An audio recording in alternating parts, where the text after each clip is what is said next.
No sound, Harry. Looking great. Oh, I like that.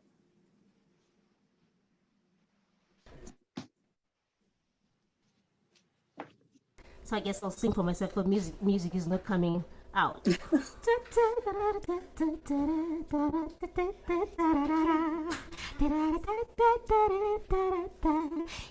Thabisa show. I'm making up music now because there's no music for my intro. Um, but I'm sure Harry's trying to fix that, but it'll be good. When it stops, I'll know I'm ready to go.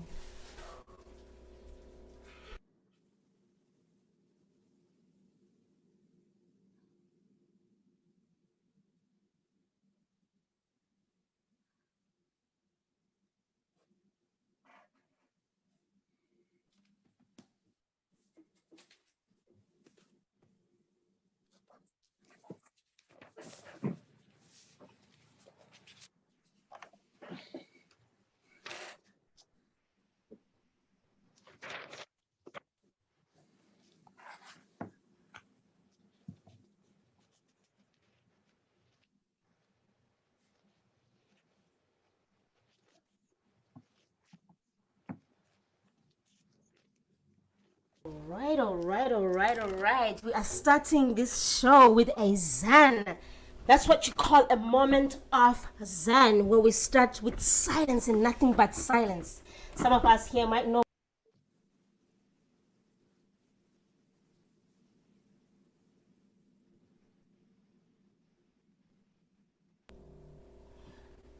All right. Here we are. It seems like we are starting this show with a bang, a quiet, silent bang. We are starting it with a Zen. I don't know about you. I'm okay with a bit of silence, okay? There's been a lot of noises in my head. A lot going on. 2020 seems like a long, long year. Some people I see on these social media streets are going like, "Hey, congrats! Today is the fifth year of 2020." So it's been tough. It's been tough. It's been real. But yeah, that's how we're starting the show. You are here on WNHH 103.5 FM. Let me just fix my microphone here and lift it up a bit so I don't have to bend so much. Yeah, today is a good day. It's a good day to be alive. It's a good day to be alive. I am happy to be here. I'm happy to be with these wonderful people that gave me their invaluable time. It's been really, really hard for people to do anything these days, and rightfully so. It's 2020, okay? If somebody refuses to do anything, just say, it's okay. It's okay. It's okay. Because it's really okay. It's a year to forgive one another, and at the same time, I know some people are feeling a lot of heavy hearts, losing, loved ones, and having family members that are sick, and as well as friendships. Some people have died because of COVID-19, and yes, we haven't forgotten about people that they die because life is life and people die in life. But still, those are the people, I have them in mind today, and I wanted to just give a bit of hope and courage to people that are out there, and say, don't give up, don't give up in life. I know this year has just been one of a kind, and you can make it, you can pull through, one day at a time. No expectations from anybody. If anybody has expectations on you, you know what, just laugh, because that's just comedy right there. That's just comedy right there. So I'm very, very happy and excited to be. It's Tuesday today. I know some of you don't know this, but on Mondays used to be my day, right? Monday used to be my day, your day. We used to meet here every Monday at noon, but now we've changed things up a little bit. This is our second Tuesday. We're doing every Tuesday now. So I guess I'm leveling up, level up, level up, level up, level up, level up. That's Sierra.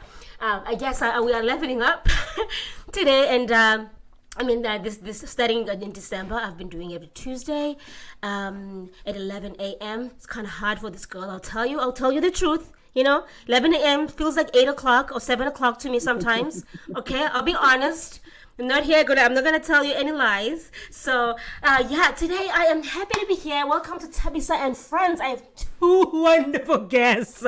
I am excited to talk to them. In fact, both of them are very vocal in a number of things. I know one of them loves food. Okay, she loves food, and I think you know this lady. She is our New Haven's very own, unless I'm wrong, right? Unless I'm wrong, you tell me if I'm wrong. But I wanted to welcome these two wonderful people. I'm going to tell you now who they are a little bit, and then they can, tell us a little bit more about them. I have here, they say ladies first, my friend Saul Steve. Give me just a minute, I'll be with you just now. They usually say ladies first, so I'll start with Karen. Karen, I have Karen today, Karen Ponzio. She is a writer. Of poetry and other musing on a daily basis, as well as a creator of drawings and photographs that are reflective of her prose and experiences. Karen's background is primarily in the healing arts, but also includes workshops in narrative medicine and creative writing. She's also currently an arts journalist for the New Haven Independent, so which means she is not a stranger here. I didn't bring you strangers today. I brought you family. Okay, I brought you the cousin you just don't see all the time because they're just too busy. Okay, so welcome, Karen. I'm happy to have you here. Okay. Oh, thank you for having me. I'm so happy to be here. I'm happy that you could make it. I'm happy you could make it. I know you're very, very busy. And of course, I have another busy buddy. I'm not going to say everything else that he does, because he's a very busy man. He does a lot of things. But today he's wearing a different hat. He is the one and only Steve Mednick. Steve Mednick goes way, way, way back. Like when the dinosaurs used to, be alive and all. In our time. No, I'm kidding. You have to come see me at the Peabody Museum. Is that what you're saying? That's good one. I didn't say that, but good one. I love that one. I should have thought of that one. But Steve goes back a long time with the likes of Bob Dylan, Sir Paul McCartney, Stephen Stills, Richard Thompson, Paul Simon, Neil Young. Okay, the list never ends. Ray Davies, and many more. Okay, and he has, has been influenced by other great songwriters of our time, and he owns all of their albums and has seen many of their concerts. And since 2006, he has recorded and published 166 songs. Who does that except for Beyonce? I don't know. But you know what? It seems like he's right here on this studio. And he is working with Connecticut singer-songwriter and producer Eddie Saville. You can correct me if I pronounce his name wrong there. Eddie Saville. Saville, all right, at Cottage Sound Studios in Middlebury. So you know what? I'm going to stop there. I want you guys to take turns and tell me what I haven't said to people here. Who are you? What did I miss out? Things change and time moves on. I know you have a lot going on. So Steve, you go. Oh, me go. Yeah, now you go now. You let us know who you are. Thank you. Yes, I love all those people that you talked about. I'm not associated with them, and Bob Dylan's catalog is far more valuable than mine. I found out yesterday, and he got $300 million for his catalog. Wow. I've been writing since I was a kid. I wrote when I was in grammar school and high school. I was in a band in high school, and then I went off to college and got serious and brought my guitar, which spent most of its time under my bed. And I became a lawyer and a politician for a while. I was an elected official for a number of years. Right. And about 18 years ago or so, I started into music again. Right. With my, 18 years ago. Yeah, 18 years ago when I turned 50, actually. And with my best friend from childhood, he was a drummer in a band. We were called the Avengers when we were kids. And wow. When we formed a band called Boom, which stands for the Band of Old Men. And we thought we were old when we were 50. And wow. Okay. And I've been writing ever since. I just this past year, and we'll talk about the pandemic later. But that's me. Yes. That's what I do. I'm up to about 214 songs published now, Thabisa, since since that document you were saying. Right. But I write a lot, and I'm recording, and we'll talk about the pandemic work that I've been doing. I'm sure Karen's probably done a lot during the pandemic herself, since we have a lot of time, so we can talk about that in a minute. But that's who I am. Wow, thank you for that. Steve. I didn't know that. I guess we're gonna sort of have to update our bios and all, because you can't hide that from people. You can't hide all these wonderful things. We need to know all of those things when you come visit your website. Okay. So yeah, Karen, please let us know who are you? Who's Karen? What do you do? Who am I? Who are you? I do. Big question. No, I do. Yes, like you said, I do a lot of things. So I started out as a physical therapist, and I always loved writing, reading, music when I was younger. But I went into physical therapy, and I did that for I still do it once in a while. But I did that for years, and then I started to go back out to New Haven. Right. I'm from East Haven and I live in North Haven, but Okay. I've always been in and out of New Haven. And then I kind of took some time off from that stuff with, growing my kids up and taking care of my parents and just kind of living another type of life. And then as my kids got older, I started going down to New Haven again. And long story short, I started performing poetry. And then I actually 4 years ago today, Brian asked me to write for the Indie. Yes, I saw that post. I had no experience in journalism and started to do that, and then that became my life. So I write for the Indie. I actually teach journalism now at ECA. I'm in my second year of doing that. I continue to host open mics, and which of course, I hosted open mics, a couple of them, and performed throughout New Haven, which I'm not doing now because of venues being closed. But I still write poetry. I still create art. It's been obviously different during COVID now, but I've absolutely have been still reporting because people are still creating. Everybody's still creating. So creatives haven't stopped. We are busy as ever with the art. Brian and I and many other people with writing about what's going on in New Haven. Absolutely, without question. And I have a radio show too on cygnusradio.com every other Sunday called The Word According to KP. That's like a poetry spoken word. I play poetry, spoken word, and music. So that's you. That's you. No, it's perfect. It's a lot, but perfectly so. You know what I mean? And as humans, we gotta have. We're very versatile, and we have to have our fingers pretty much almost everywhere. Especially if you're an artist. You can't just survive by just being a singer or by being a poet. You know how it is. We gotta do pretty much almost anything and everything creative, and plus some more. But I feel like we're very fortunate to be in this area like New Haven and all these other surrounding areas, because I feel like they support the arts. They are there as much as possible and as much as they can to make sure that we're not just decoration, we are actually working artists, because that's another thing that I feel is people or even organizations or companies or whoever are the people that patronize us, they need to understand that, we are working artists, not just, to make their events look cute and pretty. Right. Well, that's one of the sad things about the pandemic is a lot of working artists who do this for a living, who play the clubs every night, for $50 or $75 or less or more, aren't able to do that now. They had a little reprieve during the summer months, and now they're back inside. And I'm hoping that Congress will take care of those people, take care of the theaters, take care of the venues. You mean when the next administration comes? Is that what you're saying? Well, yes, it's probably gonna have to wait till January 20th. I get that, because I don't think it's gonna. I think the interim package of just getting people money in their pockets is about all we're gonna get, which is really critical. But I'm hoping that past January 20th, the new president and Congress, with any luck, will win some races in Georgia and control the Senate, will provide some assistance to artists because they're being ravaged. They're being ravaged greatly. My band, we miss my band Hard Road, which is a band that plays. Is that your current band my right current now? band, that's my band for the last 10 or 12 years, with Tony Casagrande and the others. We miss the clubs. We have not been in a club since the end of February, early March.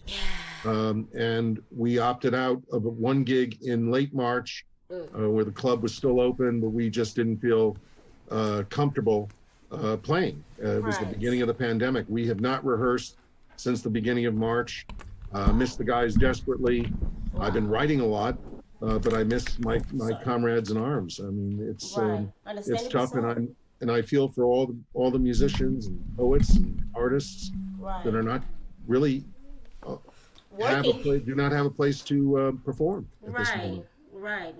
No, that's very true. That's very true. And you know, we try to do. We are creatives now. We are trying to even be more creative about how we can even reach out to the people out there, and how do we send our songs of love and our songs of encouragement, and or even just pure entertainment. You know, which we need as human beings. But now, back to the both of you. Actually, anyone can pick up this question. One thing I know you have in common. Even though I know both of you will be starting with speaking and then the music, but also you guys are storytellers in your work. It's not just pure entertainment and that's it, or mindless entertainment. It's really a work that tells stories. Can you both tell me what are your stories through your music? So I think, well, it's kind of twofold for me. So if obviously with the arts journalism, I'm helping when I do a profile, interview profile of somebody, I'm helping them tell their story. Okay. So I always feel that way about, that I'm writing it, but that person has given me their story to help tell. Same thing. You're like a vessel, Exactly. Through. Yeah. Exactly. And if I cover an event, same thing. I'm conveying the story of what happened that night. It's more of this is what happened at Cafe 9 or the Cellar or Three Sheets than this is a critique of the band. Right. I look at it more as like kind of keeping like the journaling part of it, or the journalism part of it is this is what happened. Right. I tend to do that more, and so there's a record of all these different things that happened. With my poetry, I think it kind of depends where I am. So I did have this year, I felt like some of it was personal things I was trying to explain in another way, like feelings I had and thoughts I had in another way. But I also part of what I did is I hung out a lot in New Haven. Right. And I would hear other people talking, or somebody would tell me something, and I would create a poem from that. It was sort of like, not that I was telling that person's story, but I was, in a way, they were maybe having difficulty speaking, and I took that and found another way to say what they were saying. Type of thing. And that's what I feel like poetry is very good at doing. Poetry is very good at taking a thought, a feeling, an experience, and explaining it in a way that you just can't do by just telling the story or narrating. Hence, you are the healing artist, right? You somehow you consider yourself as you are working in the healing arts, because you are channeling people's stories, channeling people's energies, and through your own body and words. So that's a big thing. Vibrations are very important, energies are very important, and of course, portraying someone's story with dignity and care is also important. So I hear you. And Steve, what are your thoughts with your work? My thoughts.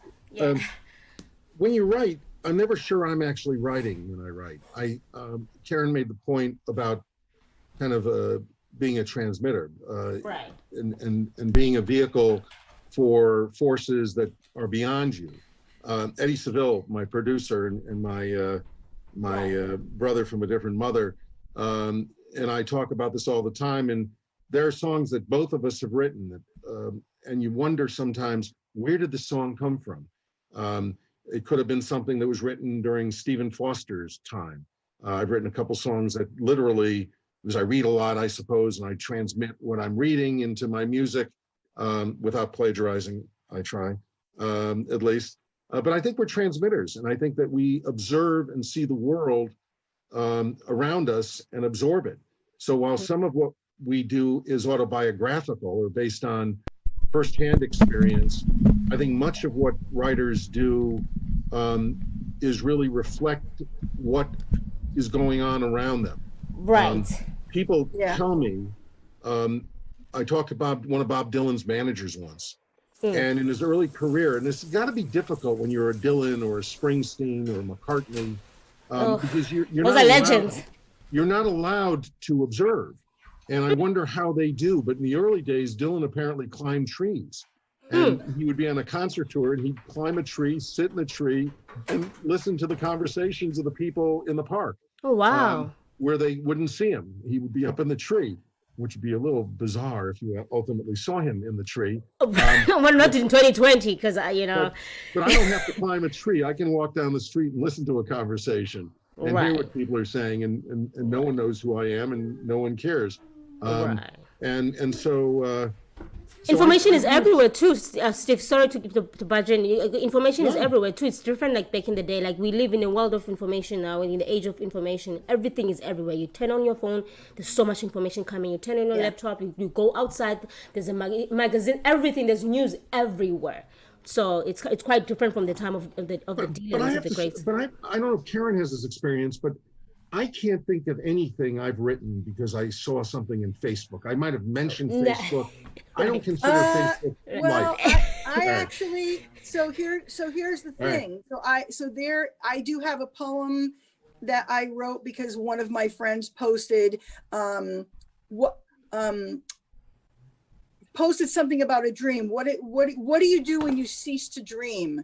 And he wrote that line, and I messaged him and I was like, that's the beginning of a poem. Can I use that? And he was like, absolutely. So in a sense, it was initially for me, not so much now, but initially for me when I started writing again, and they were talking like when I started back, coming back to New Haven. So we'll talk like 2013, 2014, 15, when I really started getting into it. And again, I wasn't reporting then. I would sit at the end of the bar at Cafe 9 or Three Sheets or somewhere, and I would just listen to people, or people would see me writing and go, oh, you're a writer? Oh, you have beautiful, and we would start this conversation. So occasionally Facebook was a place where somebody might say a line like that or this. I can't say, but I do agree with you in the sense that I can't say necessarily a conversation there got me right. I know what you mean by that, and I will say more, that's one of the things I actually kind of miss, is that when I was first in New Haven, I would sit there and nobody knew who I was, and then very few people knew who I was. I got to know people and it was wonderful. But then now, like, you know, like say last year when the bars were open, if I sit down, between the reporting, the performing, everything, I can't be invisible anymore to an extent, you know, so there was a little different type of thing. So I maybe would go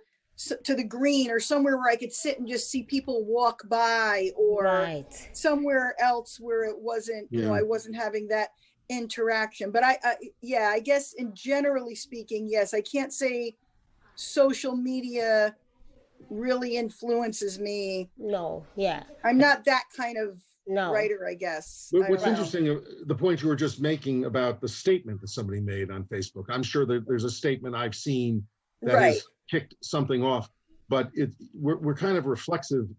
Writers are very reflexive personalities, because it could be a statement on Facebook, it could be something you hear waiting on the bank line.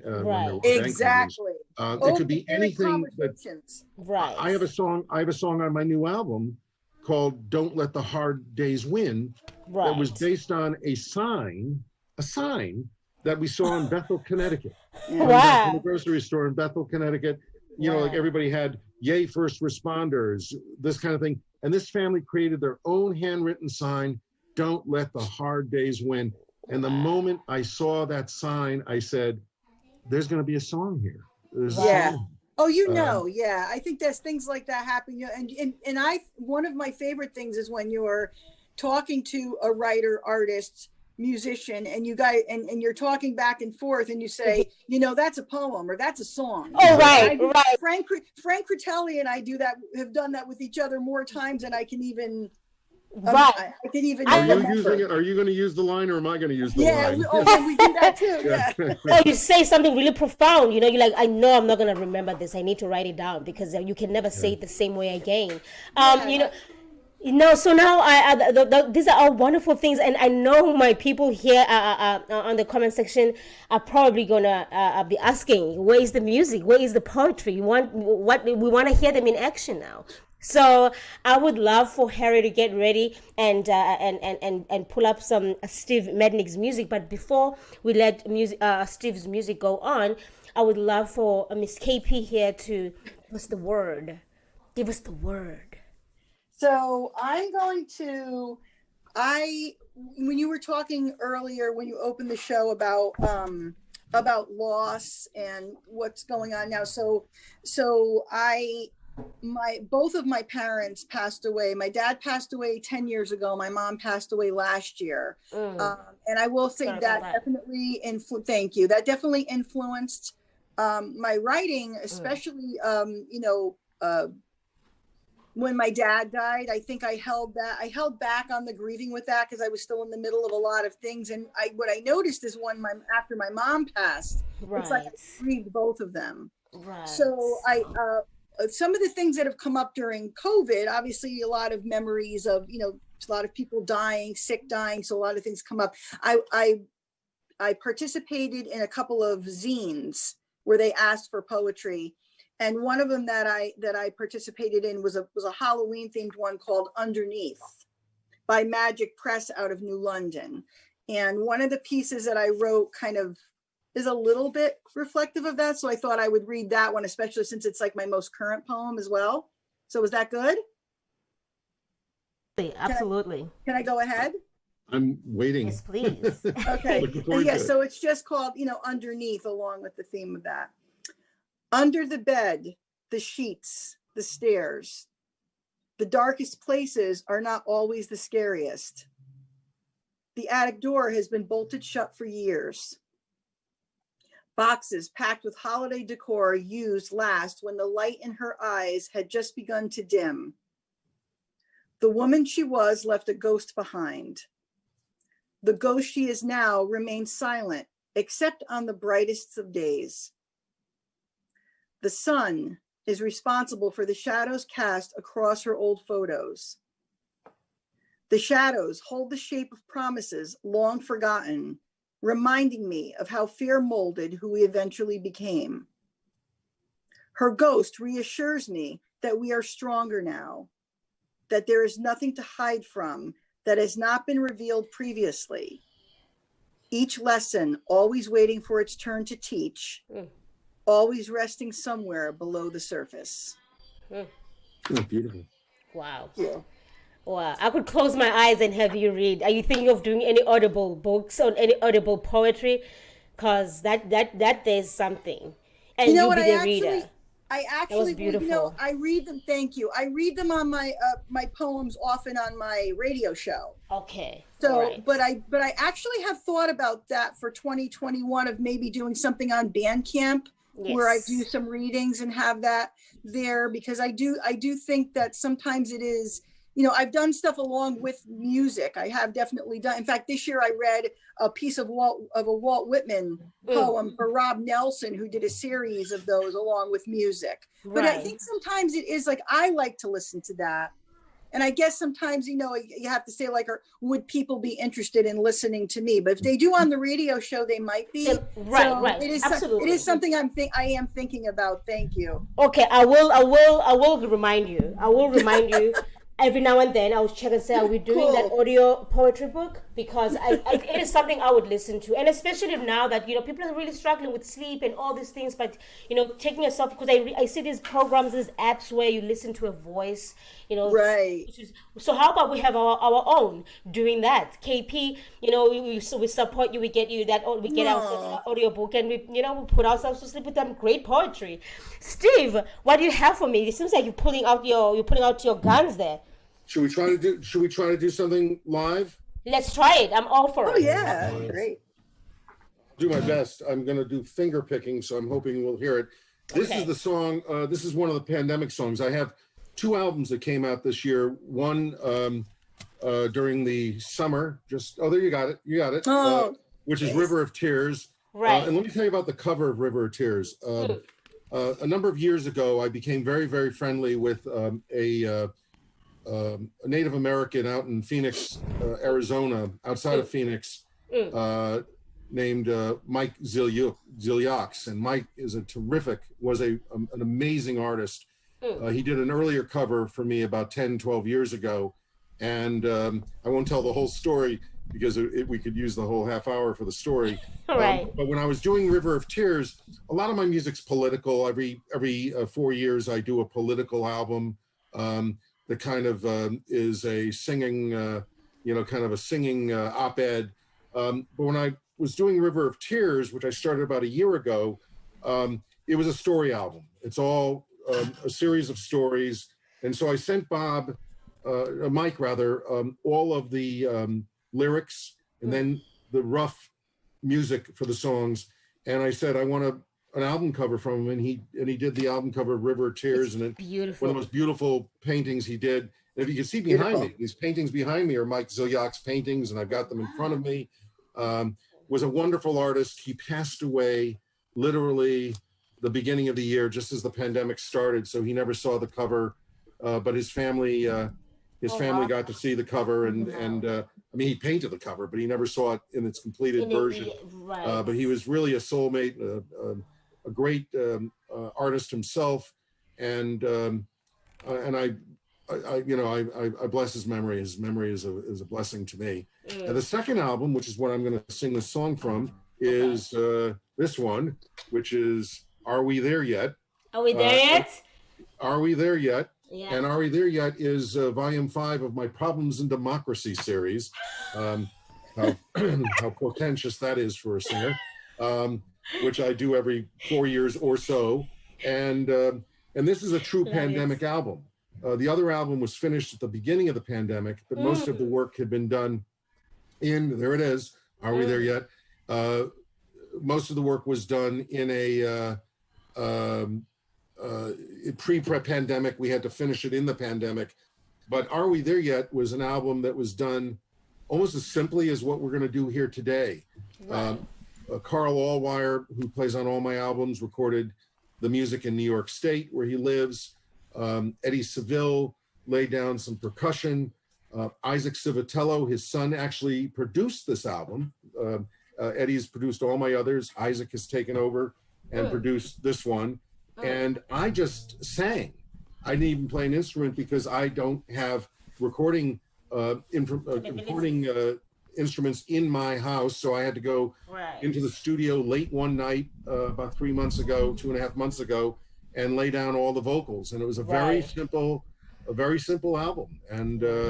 And this song is "Don't Let the Hard Days Win." This is the song that came out of that sign that I saw in Bethel, Connecticut. So let's see how it goes.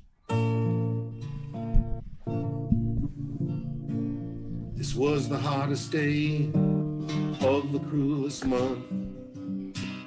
I've been lost deep within my soul, seems forever.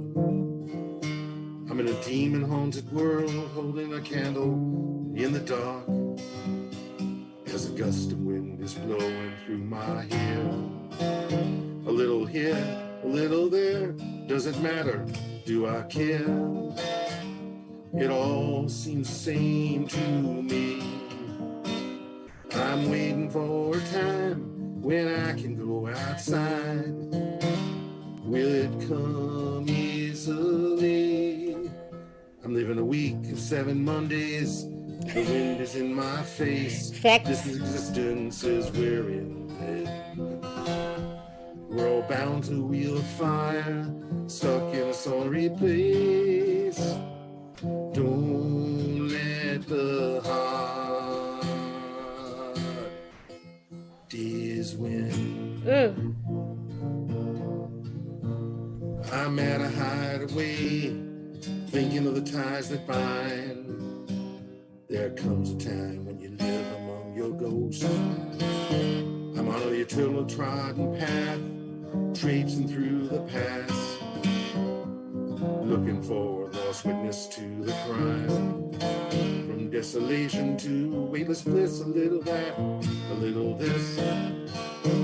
I see the mountain ahead for me to climb. Setting out and getting lost, we're paying quite a cost. Will it end someday, please? I please live in a week of 7 Mondays. The wind is in my face. This existence is wearing thin. We're all bound to wheel fire, stuck in a sorry place. Don't let the hard days win. Keep your distance, don't touch me. Please just walk away. I'm sorry, I'm not trying to offend. I'm looking for an inner soul that will illuminate the earth. Out of darkness there will be a shining end. Where did it all go? Is it all lost? Is there a ransom or a cost? How do we break the fall? When will we realize that through deceptions and the lies, we will wake ourselves soon? I'm living a week of 7 Mondays. The wind is in my face. This existence is wearing thin. We're all bound to wheel fire, stuck in a sorry place. Don't let the hard days win.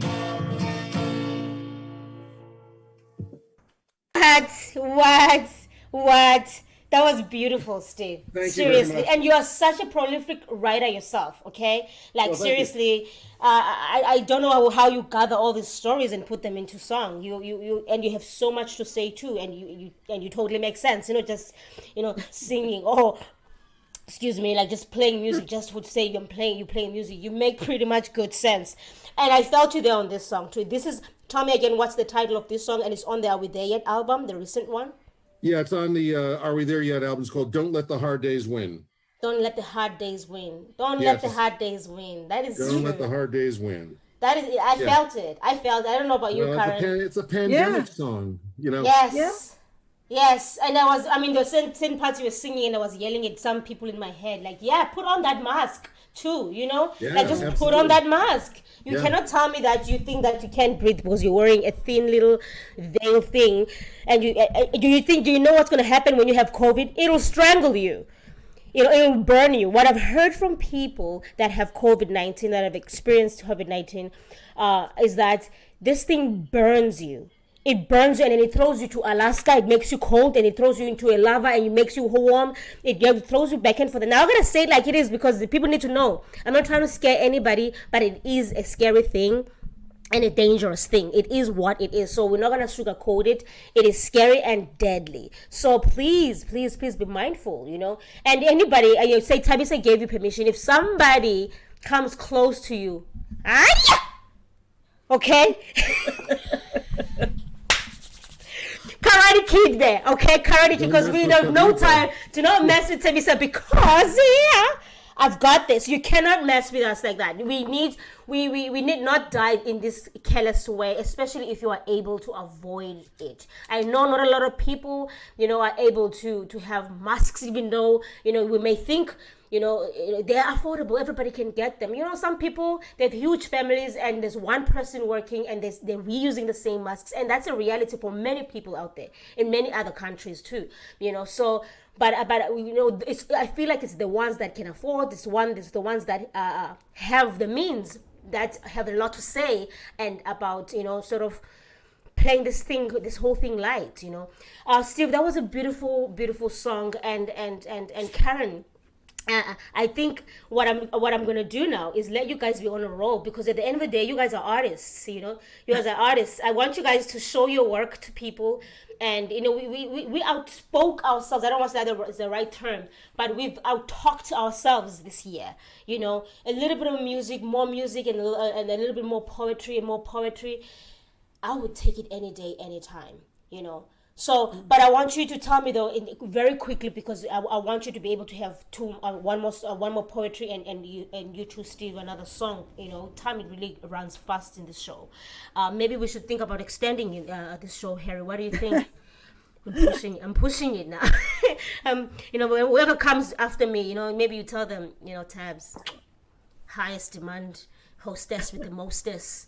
So last thing you want to say, KP, and you, Steve, and then you can give us some more of that goodness that you've brought us today. Anything you want to say, Mike? Like in the next 5 years, what do you see for yourself as a journalist, and that writes about all these beautiful artists, and in terms of your poetry, Yeah, I think as far as being an arts journalist, I one of the things, so Brian and I talked yesterday, we always kind of do a year-end wrap up. And, obviously this year was completely different, but there was still a lot to talk about. And that's kind of the thing, is that we didn't know what was going to happen in March, but we were still open to it. And then, this community just came out, individually, together. It was really beautiful to watch and to write about, and, to listen to and participate in. Right. So I think the thing that I really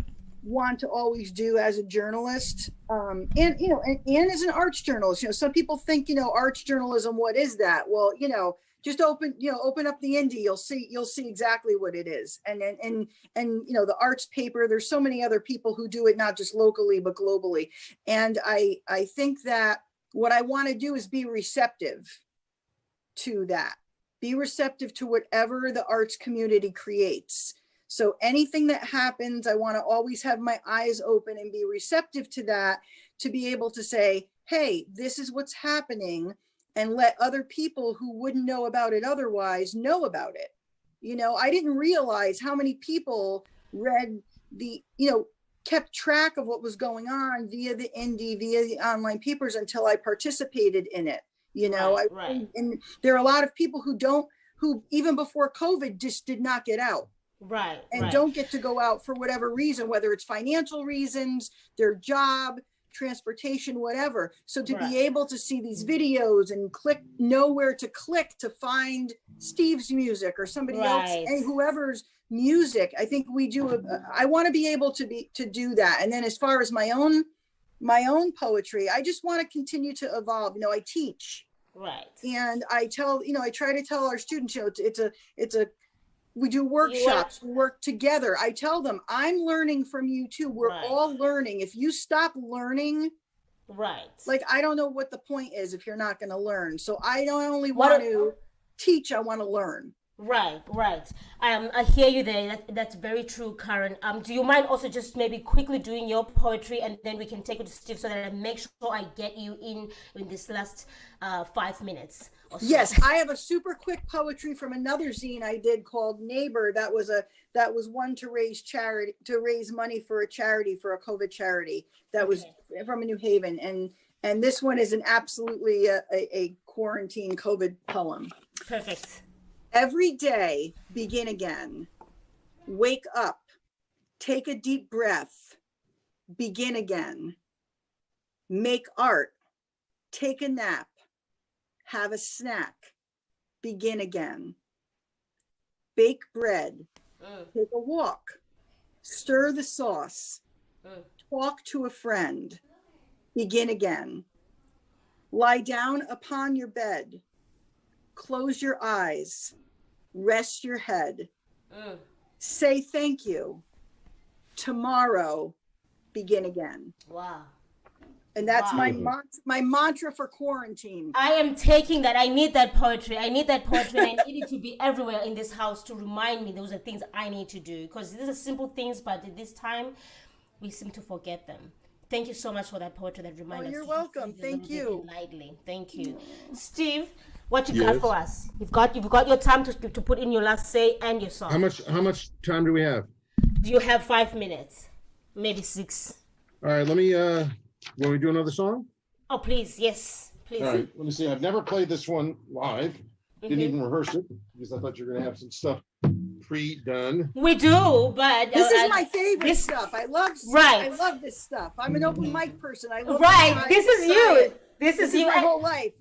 and Steve, it does sound good. So it's not, Oh, it sounds good. Yeah. Right. We can. I mean, it's not going to be still. All right, I think I've got the capo in the right place. This is a song called "The Wild Edge." You all know what the Wild Edge is? It's California. Oh, California. okay. They call California the Wild Edge. Oh, But cool. it's not really a California song. So I don't know why I call it the Wild Edge, because it sounds good. But It sounds good. let me get a pick. Well, I think I need a pick for this song. All right.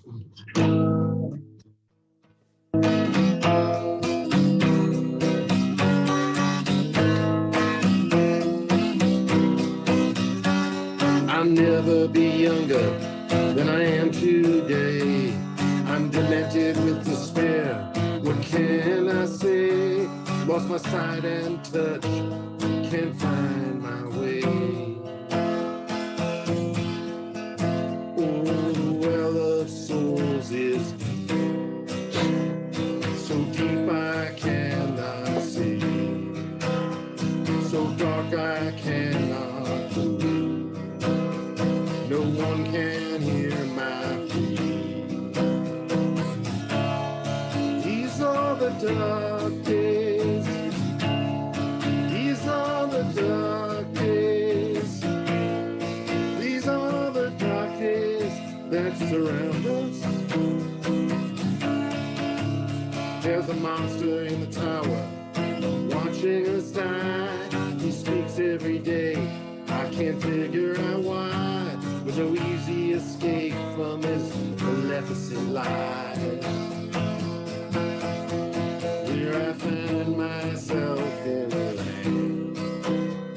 a land that is fossilized, a jittery wreckage romantic, struggling to fly. These are the dark days. These are the dark days. These are the dark days that surround us. Everything matters. All we know has changed. The palm of a storm laid in the sky presses me. I'm drifting here in these stormy seas. Is it longer than the earth? Is it wider than the sea? Can I seek a means of grace? Will I find the hope of glory?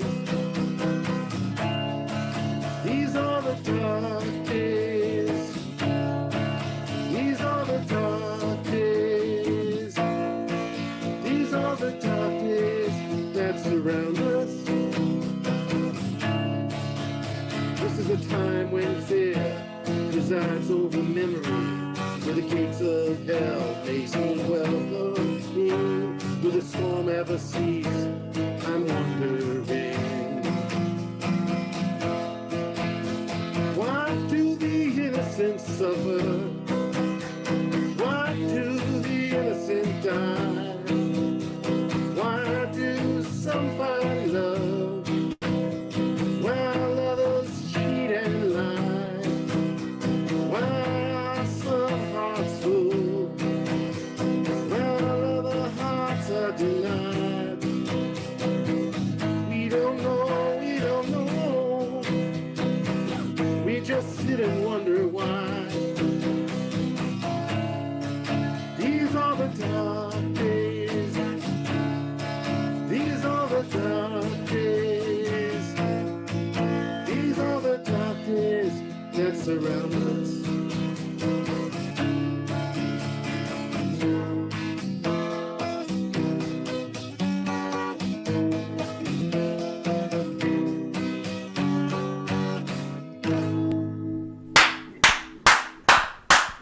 Thank you. Wow, what a voice! Wow.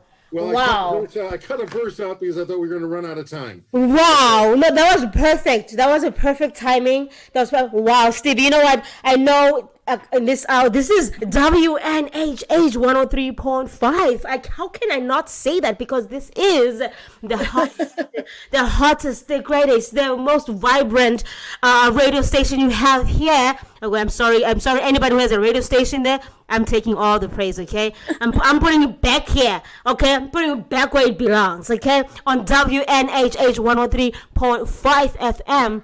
You are on Thabisa and Friends show, and today I have Steve Mednick, and if you wanna check out his music, he's got 2 albums that are out right now, and one of them is River of Tears, and the other one is called Are We There Yet? Are We There Yet? I don't know if it's a question or a statement.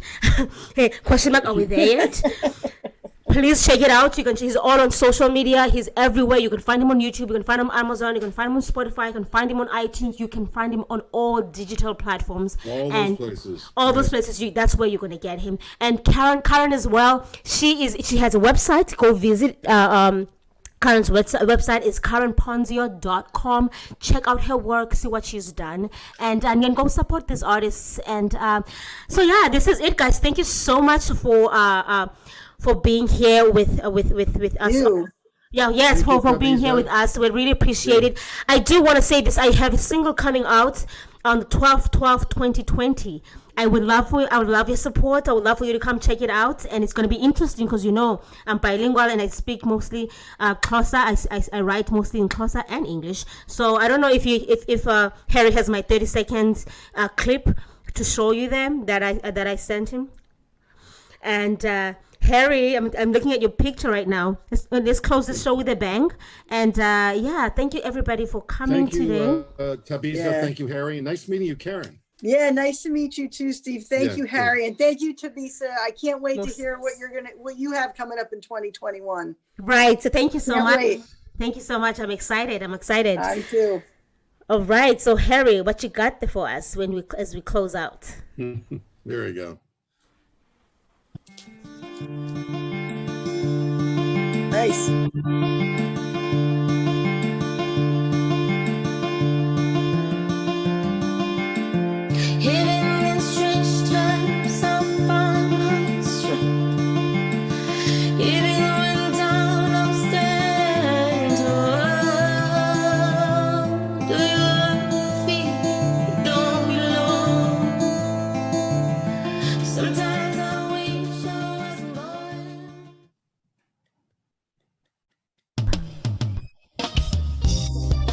We're done. Now it's an outro. Woo!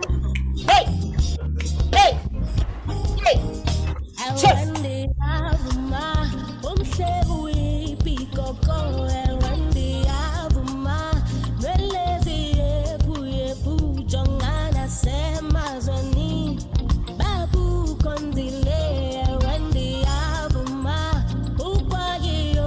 Love